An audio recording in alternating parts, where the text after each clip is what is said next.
Assalamualaikum warahmatullahi wabarakatuh. Simkuring bade ngawawancara korban banjir. Oke, di dia jeung saha? Aida. Kumaha kaayaan Bumi Ande sanggeus kejadian banjir ieu? Imah kayana pernah caah asup nepi ka jero imah jeung loba pararapat pusat. Banjir ngaganggu kegiatan sapopoe, jalan teu bisa dipake jeung barudak ka sakola. Kumaha rarasan anjeun waktu banjir datang? Ngerasa singjung panik tapi syukur keluarga selamat. Naon harapan anjeun sagas kejadian banjir ieu?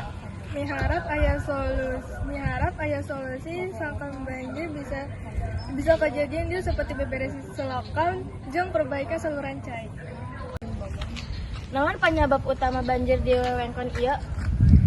Penyebabna nyaeta curah hujan anu luhur jeung solokan anu loba runtuh kituna urang sadayana kudu ngeuwih padulina kebersihan lingkungan.